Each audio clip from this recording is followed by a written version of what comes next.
बेटा, ये पुराना लकड़ी का संदूक जरा छत पर रखवा दे। घर में जगह कम पड़ रही है और इसमें दीमक लग सकती है। मैंने अपने बेटे अमित से बड़ी उम्मीद और धीमी आवाज के साथ कहा था। अमित उस वक्त अपनी नई चमचमाती कार की चाबी उंगली पर घुमा रहा था। उसने मेरी तरफ देखा भी नहीं, बस अपनी घड़ी देखते हुए झुंझलाकर बोला, माँ, इस सड़े हुए कबाड़ को छत पर क्यों रखना? इसे सीधा बाहर कूड़ेदान में फेंकवा दो। और हाँ, एक जरूरी बात कान खोलकर सुन लीजिए। कल मेरे ससुर जी और शहर के कुछ बड़े बिजनेसमैन डिनर पर आ रहे हैं, तो आप अपनी ये पुरानी घिसी हुई चप्पलें और ये बदरंग सूती साड़ियां पहनकर उनके सामने मत आना। अपनी पूजा पाठ कमरे में ही करना, बाहर आकर मेरी इंप्रेशन खराब मत करना।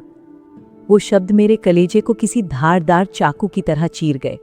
अमित को शायद याद नहीं था कि ये कबाड़ कहा जाने वाला संदूक ही था जिसकी पुश्तैनी गहने और पुराने सिक्के बेचकर मैंने उसकी विदेश की पढ़ाई की भारी भरकम फीस भरी थी।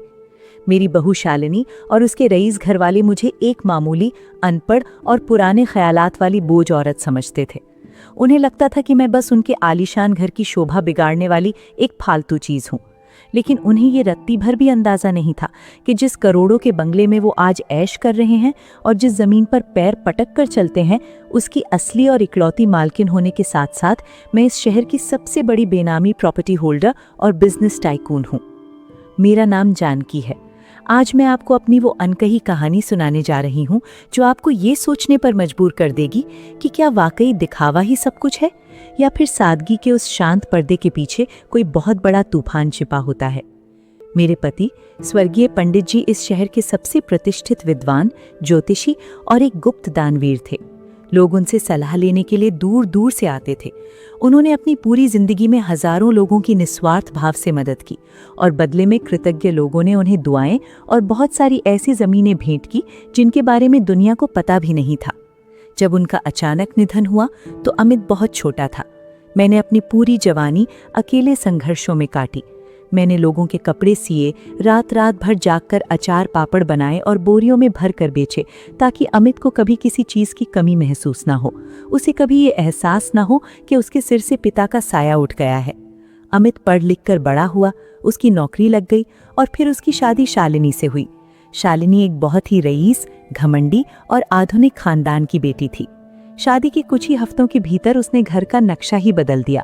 उसने सबसे पहले रसोई की कमान अपने हाथ में ली और मेरे हाथ का बना सादा खाना अनहाइजीनिक बताकर खाना बंद कर दिया। धीरे धीरे उसने रसोई में मेरे घुसने पर ही पाबंदी लगा दी। वो अक्सर अपनी सहेलियों के साथ किटी पार्टी में बैठती और कहती, यार ये मेरी सास कितनी बोरिंग है, हमेशा बस वही पुरानी साड़ी और हाथ में माला। इन्हें तो ये भी नहीं पता कि स्मार्ट वॉच क्या होती है या इंटरनेट कैसे चलता है। बेचारी बस गांव की गवार हैं, इन्हें तो हमारे साथ बैठने का सलीका भी नहीं है। मैं ये सब सुनती मेरा दिल भरा था, लेकिन मैं बस मुस्कुराकर अपने कमरे में चली जाती। मुझे इस बात से क्या फर्क पड़ता था कि वो मेरे बारे में क्या सोचती हैं। लेकिन पानी सिर के ऊपर तब गया जब शालिनी के पिता मिस्टर खन्ना हमारे घर रहने आए। वो शहर के एक बड़े बिल्डर थे और उनका अहंकार साथ में आसमान पर रहता था। वो अक्सर डाइनिंग टेबल पर बैठकर बड़ी बड़ी बातें करते और मुझे ऐसे देखते जैसे मैं कोई अछूत हूँ। एक शाम जब पूरा परिवार हॉल में बैठा कॉफी पी रहा था, मिस्टर खन्ना ने अमित को पास बुलाकर धीरे से कहा, लेकिन आवाज इतनी साफ थी कि मुझे सुनाई दे जाए। उन्होंने कहा, देखो अमित, तुम मेरे दामाद हो और मैं तुम्हारी तरक्की चाहता हूँ, लेकिन तुम्हारी ये माँ ये इस घर की पॉजिटिव वाइब और स्टेटस खराब करती हैं। मेरे पास शहर की बीचों बीच एक बहुत बड़ा मॉल बनाने का प्रोजेक्ट है, लेकिन मुझे थोड़ी और जमीन की कमी पड़ रही है। मुझे पता चला है कि तुम्हारी माँ के पास वो पुराना पुश्तैनी खेत है शहर के बाहर, जिसकी कीमत आज करोड़ों में है। बस उसे मेरे नाम करवा दो। बदले में मैं तुम्हें और शालिनी को शहर के सबसे पॉश इलाके में एक नया लग्जरी फ्लैट दिलवा दूंगा, जहां ये आराम से रह सकेंगी, बिल्कुल अकेले और शांति से। अमित की आंखों में लालच की एक अजीब सी चमक दौड़ गई।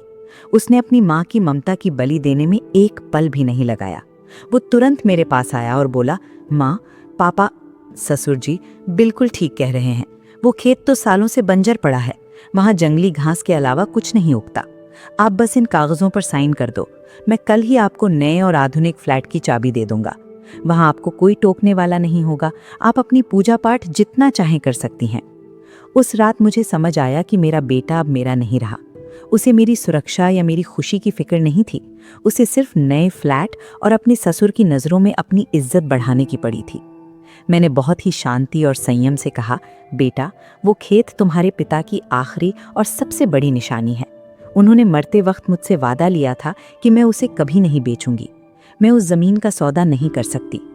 शालिनी वहीं खड़ी थी। वो गुस्से से तमतमा उठी और चिल्लाई, मम्मी जी, आप इतनी जिद्दी और अनपढ़ जैसी बातें क्यों कर रही हैं? आपको पता भी है कि पापा का वो प्रोजेक्ट कितने 100 करोड़ों का है? आप जैसे पुराने लोगों को बिजनेस और इन्वेस्टमेंट की ABCD भी नहीं पता, बस बेकार का इमोशनल ड्रामा करना आता है। अगर आप साइन नहीं करेंगी तो अमित का करियर बर्बाद हो सकता है। मैंने उनकी बदतमीजी का कोई जवाब नहीं दिया। मैं चुपचाप उठी, अपने अंधेरे कमरे में गई और वो पुराना जंग लगा संदूक खोला जिसे अमित कबाड़ कहकर फेंकने वाला था। उस संदूक के अंदर एक गुप्त लकड़ी की दराज थी जिसे सिर्फ मैं खोलना जानती थी। वहां मेरे पति ने अपनी असली वसीयत, कई कंपनियों के शेयर सर्टिफिकेट्स और शहर की सबसे कीमती जमीनों के दस्तावेज रखे थे। अगले दिन की सुबह बहुत तनावपूर्ण थी। मिस्टर खन्ना ने अपनी पावर का इस्तेमाल करके जबरदस्ती एक बड़े वकील को घर बुला लिया। उन्हें लगा कि वो मुझे कानूनी पेचों में फंसाकर या डरा धमकाकर मेरा अंगूठा लगवा लेंगे। वकील साहब ने फाइल मेज पर रखी और गंभीर आवाज में बोले, श्रीमती जानकी देवी, कानूनन आपके पास इस जमीन को रखने का अब कोई ठोस आधार नहीं है। अगर आप इसे मिस्टर खन्ना की कंपनी को मार्केट रेट पर नहीं बेचती तो आपकी आर्थिक स्थिति आने वाले समय में बहुत खराब हो सकती है। अमित जी भी आपकी जिम्मेदारी उठाने में असमर्थ हो सकते हैं। तभी मैं सोफे पर बैठी। मैंने अपनी फटी हुई चप्पलें उतार दी और बहुत ही शाही अंदाज में पैर पर पैर रखकर बैठी। मैंने अपनी पुरानी सूती साड़ी का पल्लू अपने कंधे पर ठीक किया और सीधे वकील की आंखों में आंखें डालकर शुद्ध और फर्राटेदार अंग्रेजी में बात करना शुरू किया। मैंने कहा, mister Sharma, I am quite aware of the property laws in this state. Before you try to intimidate me with these fraudulent documents and coercive tactics, I suggest you take a look at these original deeds and certificates. And by the way, your client Mr. Khanna's license can be revoked for trying to acquire an ancestral land through misrepresentation. मेरी कड़क और अंग्रेजी आवाज सुनकर hall में ऐसा सन्नाटा छा गया जैसे किसी ने जिंदा बम फोड़ दिया हो। अमित के हाथ से पानी का गिलास गिर गया, शालिनी के चेहरे से सारी हवाइयां उड़ गईं और मिस्टर खन्ना तो ऐसे खड़े रह गए जैसे उन्हें कांट मार गया हो। उन्हें अपने कानों पर यकीन ही नहीं हो रहा था कि जो औरत कल तक सिर्फ राम राम और बेटा बेटा करती थी, वो इतनी विद्वान और कानूनी रूप से मजबूत कैसे हो सकती है। मैंने अपनी फाइल से एक दस्तावेज निकाला और मेज पर पटक दिया। मिस्टर खन्ना, आप जिस ड्रीम प्रोजेक्ट की बात कर रहे हैं और जिस जमीन पर आप अपना आलीशान मॉल खड़ा करना चाहते हैं, वो जमीन असल में रुद्र एंटरप्राइजेस की है। क्या आप जानते हैं कि वो कंपनी किसकी है? या क्या आपको ये पता है कि उस कंपनी की 90% हिस्सेदारी और वोटिंग राइट्स किसके पास हैं? वकील ने कांपते हाथों से मेरे दिए हुए कागजात देखे। उसका चेहरा पीला पड़ गया। उसने हड़बड़ाते हुए मिस्टर खन्ना की तरफ देखा और बोला, सर, ये तो मुमकिन नहीं है। रुद्र एंटरप्राइजेस तो इस शहर की सबसे बड़ी लैंड होल्डिंग कंपनी है और इसकी इकलौती मालकिन और चेयरपर्सन जानकी देवी हैं, यानी कि आपकी माँ। मैंने एक ठंडी मुस्कान के साथ कहा, हाँ मिस्टर खन्ना, मेरे पति ने अपनी सारी जायदाद जो उन्होंने समाज सेवा के दौरान अर्जित की थी, एक सीक्रेट ट्रस्ट और मेरे नाम कर दी थी। अमित के नाम पर तो सिर्फ ये घर है और वो भी मैंने उसे उसके 25वें जन्मदिन पर एक छोटा सा तोहफा समझ कर दिया था। लेकिन आज तुम सबकी असलियत देखने के बाद मुझे अपनी ममता पर शर्म आ रही है और मुझे अपनी सबसे बड़ी गलती का एहसास हो गया है। मिस्टर खन्ना का पसीना छूटने लगा। उनकी कंपनी असल में दिवालिया होने की कगार पर थी और वो मेरी जमीन को बैंक में गिरवी रखकर अपना कर्जा चुकाना चाहते थे। शालिनी हकबकाते हुए मेरे पास आई और चापलूसी भरी आवाज में बोली, लेकिन मम्मी जी, आपने कभी हमें ये सब बताया क्यों नहीं? हम तो आपका कितना ख्याल रखते हैं। मैंने उसे बीच में ही टोक दिया। ख्याल? तुम मेरा ख्याल रखती हो? तुमने मुझे मेरे कपड़ों, मेरी भाषा और मेरी चुप्पी से तौला। तुमने मुझे फालतू सामान समझा और मुझे ओल्ड एज होम भेजने की साजिश रची। अमित, तुमने अपनी माँ के आंसुओं का सौदा एक फ्लैट के लिए कर दिया। आज जान लो, जिस कंपनी में तुम काम करते हो उसका सबसे बड़ा इन्वेस्टर भी रुद्र ट्रस्ट ही है, यानी तुम्हारी नौकरी की डोर भी मेरे हाथ में है। अमित जोर जोर से रोने लगा और मेरे पैरों में गिर पड़ा। माँ, मुझे माफ कर दो, मैं लालच में अंधा हो गया था। मुझे नहीं पता था कि आप इतनी बड़ी हस्ती हैं। मैंने उसे झिड़क दिया। अमित, तुमने मेरी इज्जत आज मेरी माँ होने के नाते नहीं की है, बल्कि मेरे बैंक बैलेंस और मेरी पावर को जानकर की है, और यही तुम्हारी सबसे बड़ी हार है। मिस्टर खन्ना, आपकी कंपनी पर बाजार का 250 करोड़ का कर्जा है।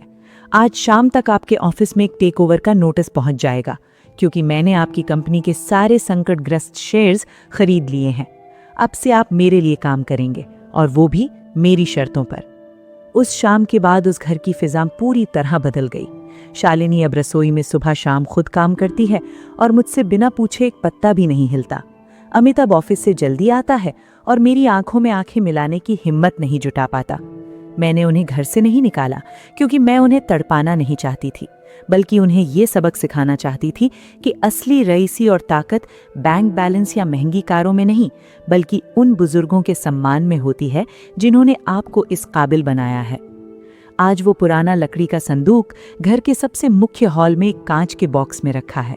वो अब कबाड़ नहीं है, बल्कि उस घर के लोगों के लिए एक आईना है जो उन्हें हर पल उनकी औकात और मेरे पति के त्याग की याद दिलाता रहता है। कभी किसी इंसान की खामोशी और उसकी सादगी का मजाक मत उड़ाना।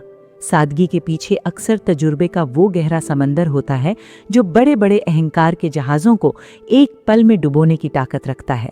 दिखावा छोड़कर अपनों की कद्र कीजिए, क्योंकि जिंदगी की धूप कड़ी होती है तो महंगे एसी नहीं, बल्कि माँ के पल्लू की ठंडी छांव ही काम आती है। अगर आपको मेरी ये हिम्मत और सच्चाई से भरी कहानी पसंद आई हो तो चैनल को अभी सब्सक्राइब करें। अगली कहानी आप किस विषय पर सुनना चाहेंगे? कमेंट्स में जरूर बताएं।